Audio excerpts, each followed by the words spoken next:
جی جی اچھا، ایک روایت ہے یہ کشف الغمہ کے شیعہ کے مجتہد عالم ہے ابو الحسن علی بن عیسیٰ بن ابو الفتح اربلی، تو انہوں نے اربلی جی لکھا ہوا ہے کہ حضرت امام باقر علیہ السلام جو ہے ان کی خدمت میں ایک عروہ بن عبداللہ وہ حاضر ہوئے اور ان سے استفسار کیا کہ ما قول کا فی حلیت السیوف، یعنی تلوار کو آراستہ کرنے کے بارے میں آپ کیا فرماتے ہیں؟ فرمایا علابہ سن قد حلی ابو بکر صدیق کو سیفہ، یعنی اس میں کوئی حرج نہیں کیونکہ خود حضرت سیدنا ابو بکر صدیق نے بھی اپنی تلوار کو آراستہ کیا ہے۔ میں نے کہا کہ آپ نے انہیں صدیق کہا؟ یہ سنا تھا کہ آپ جلال فرماتے اٹھ کھڑے اور قبلے کی طرف منہ کر کے ارشاد فرمایا ہاں وہ صدیق ہیں، ہاں وہ صدیق ہیں، جی ہاں وہ صدیق ہیں، اور جی جو یہ انہیں صدیق کتاب نہ کہے تو اللہ اس کی کوئی بھی تکلیف نہیں فرماتا۔ اچھا یہ کتاب لائکلی مجھے لگتا ہے کہ اہل تشیع کے مصادر میں سے نہیں ہے، یہ کوئی مطلب کافی بعد کی لکھی گئی کتاب ہے۔ میرا کوشچن یہ ہے کہ اہل تشیع کے مصادر میں بھی ایسی کوئی روایت ہے کہ نہیں؟ نہیں ملاحظہ فرمائے کتاب کشف الغمہ میں، کشف الغمہ فی معرفت الائمہ علیہم السلام، چاپ دار الاضواء جزء ثانی، اس میں یہ کتاب ہے زینت تلوار کی، لیکن اس کے جلد نمبر 1 میں، یہ جلد نمبر 1 ہے اسی کتاب کی، اس کے مقدمے میں، یہ مقدمہ ہے مؤلف کا، اس کے مقدمے میں مصنف خود کہتے ہیں واعتمدت فی الغالب النقل من کتب الجمہور لیکون ادعى الى تلقیہ بالقبول، میں نے کہتے ہیں کہ میں نے اس کتاب میں اغلب جو نقل کیا ہے جمہور مسلمانوں کے اکثریت والے فرقے کی کتابوں سے نقل کی ہے تاکہ ان پر حجت ہو کہ 12 اماموں کے مناقب فضائل کیا، میں نے مخالفین کی کتب سے نقل کیا، کیونکہ اگر ان کے کتابوں سے نقل کریں تو ان کے لیے حجت ہوا کرتی ہے، ٹھیک ہے نا؟ تو یہ کوئی شیعہ حدیث نہیں ہے، کتاب کے مصنف خود کہتے ہیں کہ میں نے اغلب جو میرے روایات ہیں وہ مخالفین کی روایات، اور وہ بھی جو کتاب جس کی آپ اشارہ کر رہے ہیں کہ تلوار کے نیام کی جو وہ ہے زینت، مخالفین کی کتابوں میں سے کتاب فضائل الصحابہ احمد ابن حنبل، چاپ دار ابن الجوزی، صفحہ نمبر 512، حدیث نمبر 455، ابا جعفر محمد ابن علی ما قولک فی حلیت السیوف، کہ آپ تلواروں کے زینت کے متعلق کیا کہتے ہیں؟ تو انہوں نے کہا لا باس قد حل ابو بکر الصدیق سیفہ، انہوں نے کہا کہ میں کوئی پرواہ نہیں ہے، ابو بکر نے صدیق جو ہیں انہوں نے اپنی تلوار کو جو ہے زینت دیا ہے۔ میں نے کہا تقول الصدیق، آپ صدیق کہتے ہیں، فوثب وثبتا واستقبل القبلہ،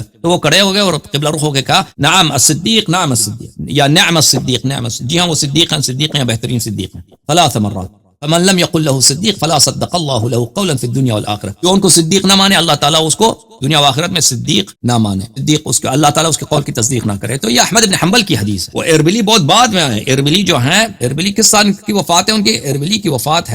کی وفات ہے سنہ 693 میں، یعنی 7ویں قرن کے مصنف ہیں، انہوں نے کتاب احمد بن حنبل سے لیا ہوا، وہ شیعوں کی حدیث نہیں ہے۔ اور مزید بولے بھائی؟ اچھا لاسٹ کوشچن ہے کہ یہ جو ہجوم بیت الزہرا سلام اللہ علیہا کے جو روایات ہیں، یہ مولوی اسحاق صاحب کا غالباً یہ عقیدہ تھا کہ یہ جو تمام روایات ہیں یہ کتاب سلیم بن قیس العلی جو ہے ابان بن سعید رابی ہے اور وہ بندہ ضعیف ہے۔ کوشچن یہ ہے کہ یہی روایت جو ہجوم بیت الزہرا سلام اللہ علیہا کی ہے کہ جس میں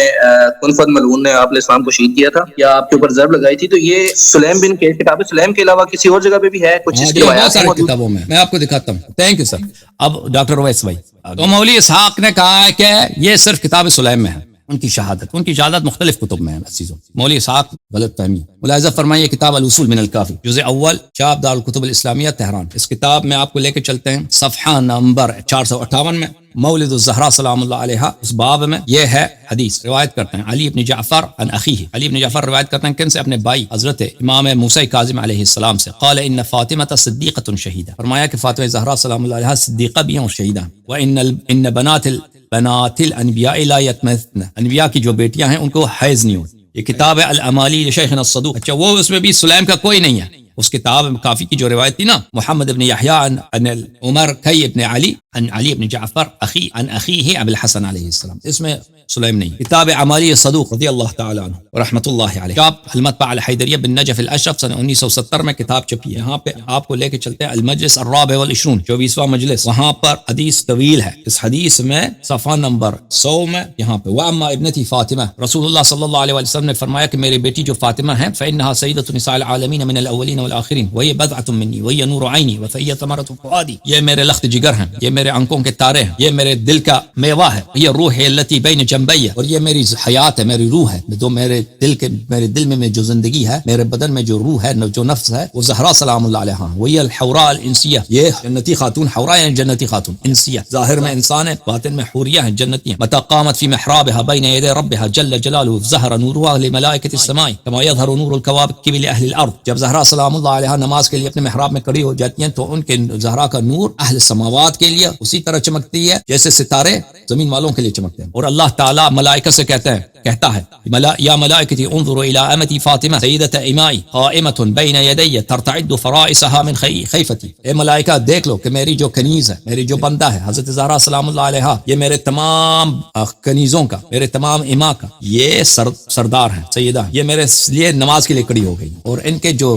رگیں ہیں، ان کے بدن میں جو رگ ہے، گردن میں جو رگ ہیں، وہ میرے خوف سے لرز رہی ہیں۔ وقد اقبلت بقلبها على عبادتي، اور یہ اپنے دل کے ساتھ میرے عبادت کے لیے تشریف لائی ہیں۔ اشهدكم انی قد آمنت شیعتها من النار، اور میں تم سب ملائکہ کو میں شاہد بناتا ہوں کہ میں نے ان کے شیعوں کو، ان کے محبین کو جہنم کی آگ سے میں نے امان دی ہے۔ وانی لما رأيتها ذكرت ما يصنع بها بعدي كأني بها وقد دخل الذل بيتها۔ رسول اللہ صلی اللہ علیہ وسلم نے فرماتے ہیں کہ مجھے پتہ ہے کہ ان کے ساتھ میرے بعد کیا ہوگا۔ جب میں نے دیکھا، مجھے یاد آیا میرے بعد اکیلی رہ جائیں گی، ان پہ ظلم ہوگا تو میں رونے لگا ہوں۔ تنہائی اور بے احترامی ان کے در میں داخل ہو گیا۔ وانتہکت حرمتها، وہ ان کی حد کی حرمت ہو گئی ہے۔ وغصبت حقها، اور ان کے میں دیکھتا ہوں کہ میرے بعد ان کا حق غصب ہوگا۔ ومنعت ارثها، اور ان کا ارث ان سے چھین لیا گیا ہے۔ وکسرت جنبتها، اور ان کا پہلو توڑ دیا گیا۔ واسقطت جنینها، اور ان کا بچہ ان کے پیٹ سے گرایا گیا۔ وہی تنادی یا محمدا فلا تجاب وتستغیث فلا تغاث، اور وہ مجھے پکارتی ہیں کہ بابا جان دیکھو، بابا جان، یا رسول اللہ، یا محمدا، وہ پکارتی ہیں، لیکن کوئی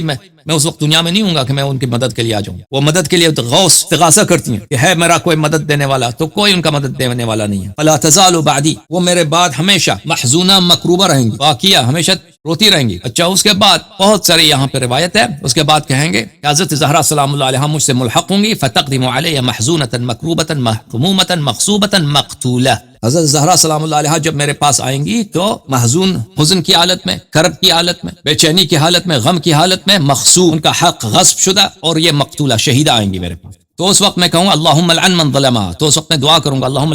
یا اللہ لعنت کرو جو زہرا پہ ظلم کرے، وعاقب من غصبہا، اور تو عقاب کر، تو عذاب کر جس نے ان کا حق غصب کیا ہے، وذلل من اذلہا، اور اس شخص کو ذلیل کر دے جس نے میری بیٹی کی بے حرمتی کی، وخلد فی نارک من ضرب جنینہا حتی علقت ولدہا، اور جس نے ان کا بچہ ان کے پیٹ سے گرایا، اس کو لعنت کر، اس کو جہنم میں خالد ہمیشہ کے لیے رکھ دے۔ کتاب دلائل الامامہ لابی جعفر محمد ابن رستم الطبری، یہ جو ہے شیخ صدوق کے معاصر تھے، بہت بڑے محدث ہیں شیعوں کے۔ دلائل الامامہ چھاپ نجف الاشرف